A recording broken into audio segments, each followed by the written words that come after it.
Guys, I'm so excited to have Nate here with us today. He is an expert on so many levels, and he's like my newfound hero. This might be a little overboard. I feel like I've told him this 80 times now. But he is amazing. So, Nate, can you kind of explain what you do and why you are so amazing? Okay. Well, I can tell you what I do. What I do is I'm a behavior consultant, and that is my way of using the systems that we have here in Oregon, where I live, to work with people who have developmental disabilities, specifically with fetal alcohol spectrum disorders. And when I say, being a behavior consultant is my way, a lot of what I talk about is how behaviors actually aren't that important.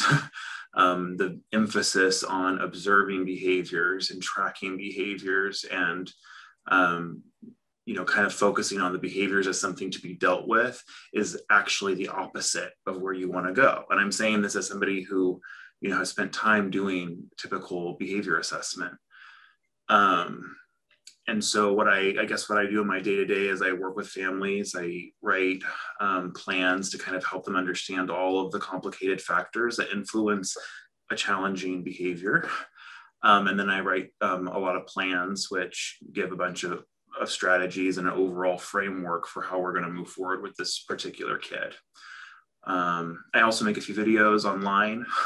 I'm somebody who struggles to get as many videos as I would like to make out. But some people have found those helpful. And I also do occasional workshops and trainings.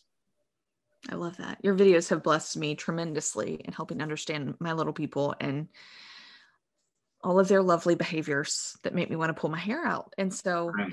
I feel like I love what you talk about, just kind of figuring out what they need and focusing big picture and explaining how their brains work so that way we can adapt to it. And I think so often I wait. Mm-hmm. I think about like, I'm so angry. Why can't they just, and then, but I feel like it's more like, okay, you are the adult. You can just, let's figure this out. Right. Well, I mean, what you said before, it is so important to know what is going on in terms of the brain. And with fetal alcohol spectrum disorders, which is what I specialize in, we're not just looking at that disability, though that disability has a lot to tell us about how does this person, even when they're doing well, process verbal language? How do they process information in general? Many other skills, as well as things like trauma. That's just going to be something that is common. And there are very specific ways that especially early and ongoing stress or trauma influence the brain. It changes the brain. And what we see at the end of all of this, at the end of a lot of dysregulation, is a challenging behavior. So it takes a lot of learning, but I mean, it's okay. It takes time. And another thing I think that's important for parents to understand is that this is not a quick process. These are changes that we are making now to set this kid up for a better place in the future as their brain keeps developing. And as things start clicking together. Yeah. How do you suppose the best way to get those things to click together is? Well, there's nothing that, so you want to put a kid in a place where they are most likely to learn, which is why we have to peel back a lot of layers. So that's where, we might first look at their disability. And kids learn often kind of in everyday interactions, but only if they have the skills to pick up on all the cues and all the information or all of the words. And unfortunately, a lot of these situations that we are, as the adults, are putting kids in are verbal, which verbal is the least effective way to work with somebody who has an FASD. You got to slow things down. You got to visualize. You got to practice. You got to try a lot of other things to even ensure that they might pick up on something. And even then, even if we have a good setup, this is not always like our problem or the adults aren't doing everything. There are some bad days, maybe there's a mental health issue going on. Maybe there's a sensory issue going on. So having a bunch of sensory supports kind of as we continue to explore, ready to go and always ready. we know that trauma is an issue. And so a lot of kids, if they don't feel safe in their unconscious brain, they will not learn. Neuroscience teaches us this. And yet we are constantly putting kids who are feeling this lack of safety in situations where then we expect them to learn and then, respond with disappointment or even punish them when they don't learn, which isn't fair. Yeah. Yeah. I'm curious if this is I love your like stop and give them a minute before they answer. Because often I'm like, come on, tell me, what'd you do? What happened? Tell me the skip, whatever it is. And he just stares at me, right? Right. But and now that I've like added a pause in there to whatever question I'm asking, it's amazing that he'll actually answer me with a truthful response. And like, I'll tell him, I said, I don't want to know just yet. Let's give it a minute and then come back around. And that's been amazing. Like that works amazingly at our house. Does that work across the board with developmentally delayed kiddos, or is that just something specific to FASD? No, that's an across the board strategy, even for neurotypical kiddos, because the idea is that time to think is universally good, whether I'm having a moment where I'm dysregulated or where I need to think about something. And so, the kind of this framework of strategy that you're discussing here, this giving time to think, that comes from working with kids of all different developmental disabilities and just realizing that not only for the kids, but even for us adults, time to think is good. Or if you see your kid getting oppositional and they say something, instead of immediately responding, just being quiet, buying yourself some milliseconds to think about the best way to approach this, which is not going to be power struggle, punishment, glaring, anything that makes them feel unsafe for the type of kids that we're talking about today. And so, yeah. Did I answer that question? You did. And I'm hearing you say that. And I feel like probably a lot of these parents know those things. And at the same time, I just want to acknowledge the feeling of those are the exact three things I want to do. I want to power struggle. I want to glare them down, and I want to argue my heart out, which is ridiculous. Like I know I have that knowledge, but everything in my human being. So I just wanted to address. That's how we impulsively respond in a lot of these situations. And so then we can use that feeling, that almost inability to stop ourselves from talking to our kids or responding to that. That is an impulse that they might struggle with. If maybe you have a kiddo who lies or appears to lie or steals, right? That's because in a lot of the, not all situations, but a lot of the situations, their brain senses a reward and their body is moving before they have fully processed. It's not a scam. It's what we know about how these cognitive skills slip together, especially when there's a cognitive difficulty or delay. So yeah. But and the things like, the first several strategies, giving a kid time to think, using visuals, those things seem easy. And it's easy for us to say, yeah, I've done all of that, but really no. And that's what I focus on, is I'm focusing on the day-to-day moments, that how am I interacting with my kid right now? And what I am demanding of you as a parent is tough, because like you said, every fiber of your being in these moments wants to do something else. So for you to, in a moment where you are dysregulated, do the thinking or the reminders or the coping skills that you need to respond in a different way, that's taxing on the brain, but it does get easier. You just have to practice at it. I love that. Okay. Another thing that I'm like super excited to try with my kiddos is practicing thinking.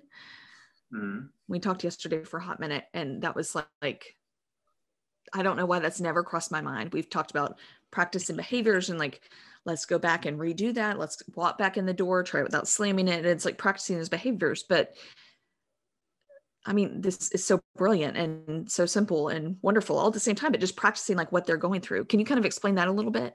Yeah. So my thought process is anything that can be practiced proactively and in a good space, not with kids who are rolling their eyes and annoyed. We're not talking about that. But anything that can be practiced should be practiced. And remembering when we focus on behavior, so when we try to practice with kids to not do a behavior, the question is, are you addressing the underlying issues, which are either difficulty thinking, maybe because of impulsivity, like we've been talking about, or because of something even deeper like dysregulation due to trauma? And oftentimes the answer is no. So we try all these things, even visuals or punishments. The question always needs to be, is this addressing the underlying issue? And so what practicing does in various scenarios is what I call pre-processing. You're making as much of what is going to happen. So we're prepping them for something, right? We are making as much as possible tangible. And just talking about it is always going to be abstract. So when physical movement is a part of something, that's potentially an opportunity to practice. When something needs to be said, maybe we're practicing or role playing, how they can respond if a peer makes fun of them at school, something like that. Role playing is a form of practicing. And then with what we were talking about yesterday, is kind of practicing. I'm trying to even remember the context, if it was about trying to address lying or something. Do you remember the overall? There's so many things. Yeah. But to essentially, with whatever you're practicing. Oh, we're talking about stealing. Okay. So, there's a big impulsivity factor there. So if you practice and you put something out there, to represent the thing being stolen, right? And you're playing around at school and you're just kind of practicing, don't take that, right? You're doing good. Like, I'm glad that you're practicing. That's great. But help the kiddo think about the thoughts that we want them to have, which are it's not an accurate really way of looking at it, but to as much as possible model maybe the internal dialogue that we want them to have. Like, oh, I want to take that. I need to stop and think, right? And really emphasizing the importance for kids in stopping and thinking, right? It's usually a good idea for everybody. And so, we just kind of talked about extending when you can practice something through, if they're ready for this kind of thing. Not all kids are, but to kind of think about the thought processes that we are maybe assuming that they're having, but are probably not happening. Whatever we're assuming about our kids' behaviors, we really should question it. It is usually unintuitive. And then the layers of complexity with disability and maybe trauma make it even more unintuitive. Okay. So another thing I'm remembering from yesterday that you said that was kind of also mind-blowing to me was the safety piece. I have a kiddo that loves to escape the car while it's moving, and we even have the safety harness on where he's stuck in there, but he's still trying to open the door, and he's throwing things, and all of the things are happening. And I'm like, oh my gosh, the safety is the issue. But I'm thinking like safety, like, I don't want you to die. Please don't roll out of the moving vehicle, right? But you kind of brought light of clearly he's acting out because he doesn't feel safe. Yes. So what do we need to do to kind of get in there? So when we're seeing these like really unsafe behaviors, I guess is my question. Here it is. Are you ready? Yeah. When you're seeing these really unsafe behaviors and you need to respond quickly, how do you even approach that as a parent? Like, how do you stop and think and put in all these other things in play? And So the question of how do we respond must come second. So let's come back to how do we respond to, we'll call it unsafe vehicle behavior, okay. Right? Because first we must ask, why is this happening? What is the dysregulation or the sensory issue or the cognitive expectation that is leading to this? So dysregulation could be because of my kid's trauma, before we even got in the car. Their brain and their unconscious brain is already feeling unsafe. And we really got to make sure that when we say kiddo is feeling safe, we're not talking about them consciously with their executive functioning, which is what I'm always referencing when I point to my forehead. We're talking about unconscious parts of the brain, right? So telling them you're safe is not going to do anything, right, for this kind of dysregulation. So we want to address any kind of underlying dysregulation, not just in the car, but in general, which is a huge discussion. There might be a sensory issue specifically related to the car, or maybe the transition into or out of the car. Maybe it's the noises that my siblings are making. Maybe it's the radio. And then there's the cognitive element of it, which is I'm really bored because I'm just sitting here, right? Assuming, of course, that there's no supports in place. And so by addressing those things, the idea is that you're proactively reducing this behavior in the car, right? In terms of how to respond, I can't tell you 100%. You have to keep people safe. So that might mean pulling over, right? Until you can assess and give yourself time to think, right? To how can I respond in a way that is going to re-regulate this person, soothe them, help them feel safe on an unconscious level and help us to move forward. It's probably going to mean taking some time. So if you are in a hurry as a parent, and this is what I know we all deal with, right? It's the everyday pressures, like you have things to do, right?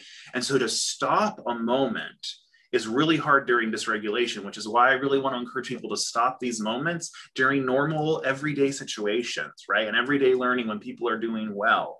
But even then, when things are struggling, we have to soothe and help the kiddo feel safe and then move forward. So trying not to engage in power struggle, using empathy if they're able to hear you, maybe not talking as much. Maybe you're talking, even though you're trying to be helpful, is overwhelming them. So giving that time to think, not expecting any immediate dysregulation. It takes a while for people to recover sometimes, especially if we're in the kind of in the middle of an uncomfortable scenario like a car ride.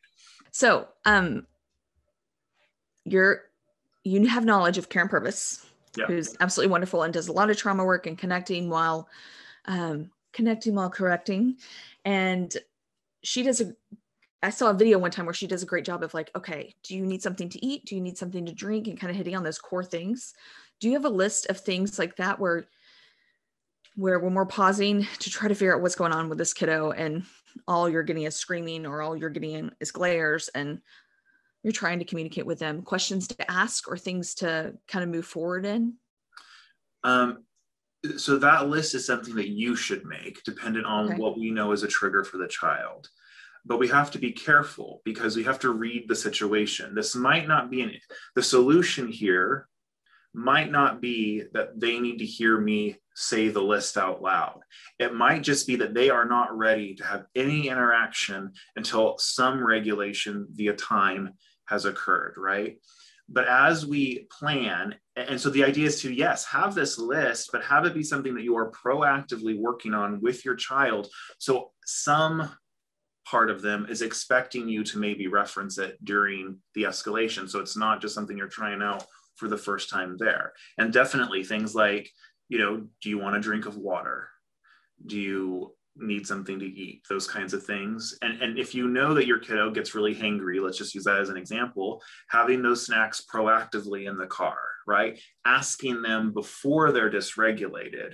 And really, so that's you changing your systems and your way of doing it to try to use all this knowledge that we know might help with this regulation, kind of, sort of, some of the time, to see if putting it more proactively helps to lower overall dysregulation. I love that. Yeah. So if our child is shut down and you're like, I know that he just needs a minute. He's not going to talk to me at all right now.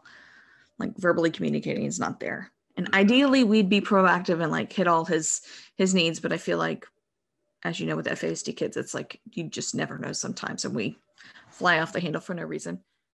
There's a reason. Don't hear me say that. It's okay. I know what you're saying.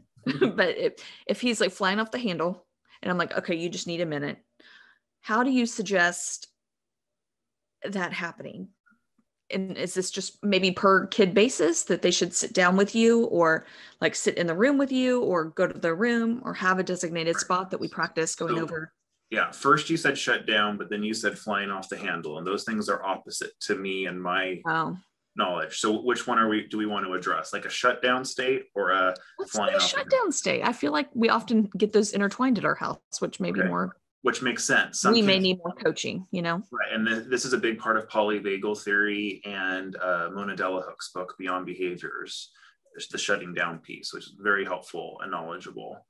So if we're in a shutdown state, which is a non-responsive state, not anger, not glares typically, but some kids, especially those with maybe medical trauma early on, or people who've been through significant abuse and neglect, they might, in addition to having escalation issues, might shut down in this way. So with those, whether we're talking about shutting down or escalation, ideally the first step is that we follow the plan. And that plan is referencing the thing that we've been working on, practicing, collaborating about, expanding, tweaking when needed, that long-term plan that we should be having with them. Because then all you have to do is follow it. Maybe that plan that you've made with them involves you saying something. Maybe it involves you being quiet. Maybe you point to something that represents, this means we're following the plan, right? when a kiddo is in a shutdown state specifically, you want to consider, is talking contributing to this, even conversations that have nothing to do with it? If they have a disability or they have sensory issues, yes, like we probably should stop talking. So staying with them quietly and kind of just, maybe slowly offering, comfort or something to eat, or an activity or a sensory input connection, that would generally be kind of the direction you would want to start exploring as part of your plan for when this happens. And I say be careful about the talking, because sometimes even trying to be comforting, if the person is already in an overstimulated and dysregulated place, the words are just too much, right? And so you might be making things temporarily worse and not better in that scenario. In terms of working with our children, not every child can work on these proactive plans that I've been talking about. You have to be at a certain place developmentally and connection-wise to do that, which is a whole other discussion. But that's where you would be brainstorming. Do you want, how about next time this happens, I put on some music that you like, right? What if do we need to like have some essential oils and like something sensory based to kind of help them soothe and come back into a place of safety? So that would be kind of my initial starting place for the shutting down category. Do we want to talk about flying off the handle too? Yes. And I never really recognized the difference, because I guess I have one that shuts down, but it's not that like I know how to address that. So I've never really thought about that. But the other one that shuts down is like glaring and like, but really that falls into the different categories, what you're saying? Well, I mean, there could be elements of both. This is a neurological pathway that is part of polyvagal theory. So I think there's definitely, for a time, not every kid shuts down in a neurological sense that we're talking about through polyvagal theory. And then some do both, right? Some kids maybe only shut down, but usually we're going to see also some escalative behaviors, at least with my clients. And so it's not that it's necessarily in one or the other, but we're trying to understand what is going to work for this kid, because they are different responses in the brain. And so the biggest, like we'll just talk about the example. So when somebody's in a more escalative state, in a fight or flight versus shut down, we would not necessarily want to sit next to them, right? We would not necessarily want to talk to them at all for a while. But we have to be careful, especially when somebody's been through trauma, to also not allow us to disconnect if that's going to be a problem for them, which is why these proactive plans are so important, because maybe it's technically best for them to take some space quietly, until they can get cognitively to the place where we can reconnect and move forward and collaborate.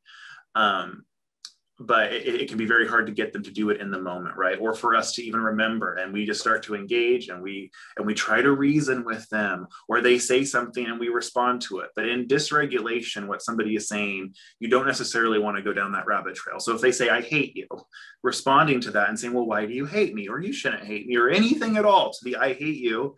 No, because the I hate you is the behavior. Even though it's speech, it's a behavior that's the sign of this underlying dysregulation. So in terms of how we respond in these escalative scenarios, they are much more, there's a lot more variable in terms of, do we want to be close to this person or not? Some kids we do want to be close to because they are needing the connection and it's not dangerous, and it's not going to make things worse. But if you were to sit next to somebody and they were to start increasing their escalation, that's the wrong thing to do right now, until we either put it in the plan with them and practice it, or until they get to regulating enough to receive that kind of stuff. So sometimes distractions can be helpful. There's a lot of things going on with why somebody might be escalative. It could have to do with a trigger that's in the moment, and it can and often does have to do with a lot more than just the trigger. It has to do with all of their inabilities and struggles and traumas over the years kind of coming out through this trigger, right? Which is, it seems like, why are you upset about something so small? And then we have a 2-hour meltdown about it. Well, it's because it's not about the something small. There is a very uncomfortable dysregulation going on, that we're often just pointing the finger back at these kids and saying, just knock it off, just be regulated. But their brains haven't been wired to just regulate. That's not how that works for them. So sensory things like we talked about with shutting down, those might, as part of a proactive plan, be used. But the things you're typically wanting to avoid is using too much talking, especially during escalation. And you also want to avoid responding to opposition. So maybe you do have a plan that you've been trying to kind of get together, and you prompt them or you remind them about it, and they immediately refuse. That's okay. We're going to expect immediate refusal, which means we don't want to respond to that. And that's not the same as ignoring. When I say don't respond to opposition or don't respond, it's literally being quiet so you can think and so that they can think as much as possible. And then for some kids, the idea, if there's opposition happening, especially toward the plan to calm down, is that you would give them some time to think of it. You're not engaging in power struggle. You're still remaining there with your presence. You're focused on keeping yourself regulated and your outward appearance regulated. And eventually things click together in terms of regulation for them to where they do start to follow the plan. And even though, especially when we start off, this will not play out nearly as neatly as we're discussing, right? There will be obstacles to getting this going. And that's not the point. The point is not for this to work right away. The point is for you to practice collaborating about these things with your kid in a way that actually works for their brain. And that when it doesn't work, we just come back to the table and we say, okay, should we try it again the exact same way? Should we tweak something?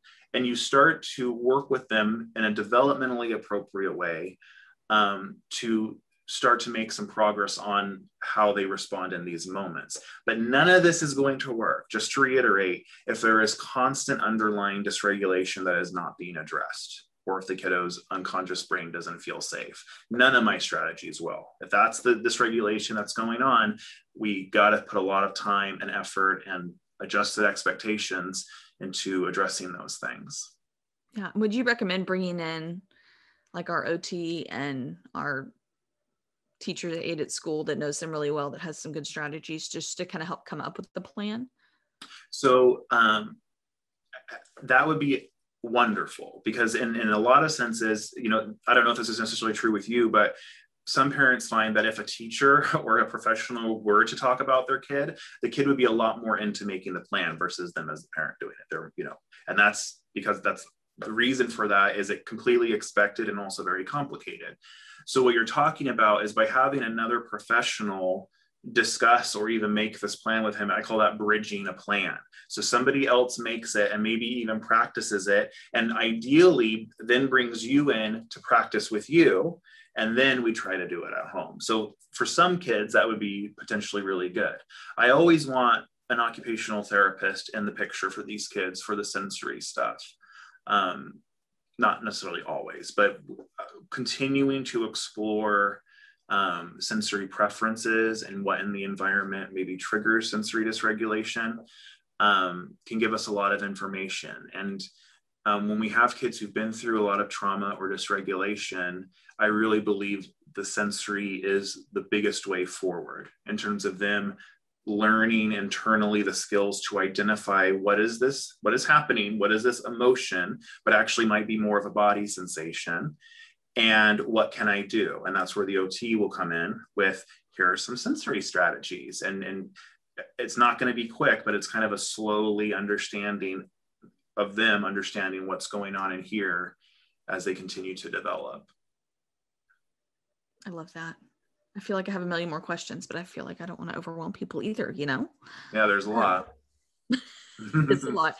Can we just reiterate one more time? Because I know that so many mamas struggle with mom guilt, that they're not doing something right. And that's why these behaviors are happening, or they just feel at a loss and they're blaming all the behavior on themselves, which is not the case. And so I would love to hear from your mouth, just freedom for these women that are struggling with that. Even with strategies like giving them time to think, not responding to opposition, we have to expect dysregulation, right? What society wants and what we feel pressured to achieve is our kid maybe has some dysregulation, but we don't even see it, right? Because they're regulating it, that we don't see it through behavior. That is an unreasonable expectation for these kids. So what is a success is when they are dysregulated, that you respond in a way that doesn't make things worse by connecting, that you soothe, and that you get to a point where you can move forward. And it'd be okay with adjusting expectations, in my opinion. That's totally fine. Versus what so often happens is they get dysregulated, we engage in a way that makes things worse, or that takes us on an irrelevant rabbit trail because we're only focused on the behaviors. And so when I say expect the dysregulation, what I mean is you can't do anything about it. It's not, you can't remove all triggers. You can't, a lot of triggers are internal and about the cognitive demands of just regulating a situation. And of course, we're going to do everything we can to change the environment and make it easier, but that's still going to be something that they have to learn. So the dysregulation is not a failure. That is the beginning of our response. And by that, we can determine, I don't not say failure, but like, did we respond in the right way? And if we did, let's keep doing that. And let's start making sure all the other systems involved with this kid do similar things if they're escalating in other places, and really getting a big framework of support down.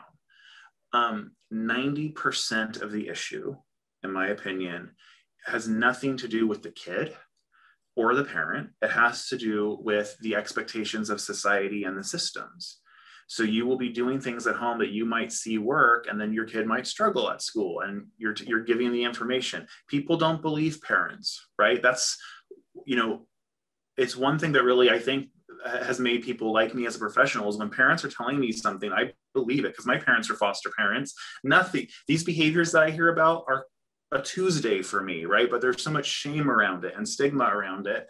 That everybody feels like they're alone, but this is so incredibly common with a very common disability, and so it's definitely not our fault. That doesn't mean that there aren't things that we can do to improve. That doesn't mean that we don't do things sometimes that do make things worse, but again, to do something different demands a lot of you, and it's going to be inconsistent in your ability to do that, just like your kid's ability to think in the way that we want them to will be inconsistent and imperfect, and sometimes include some dysregulation and anger. And so the question is, are we continuing to develop proactive strategies to maintain my personal regulation? And am I continuing to explore how can I make life less stressful or more cognitively supported for my kid? Yeah, guilt is a big thing. And there is no reason to feel guilty, in my opinion. Like, a lot of people have kids with challenging behaviors, and it's because of a history of dysregulation that's often because of the systems that are supposed to be helping us as a family. So, yeah. You're amazing. I'm so grateful. Thank you for meeting with us today. Yeah, you're welcome.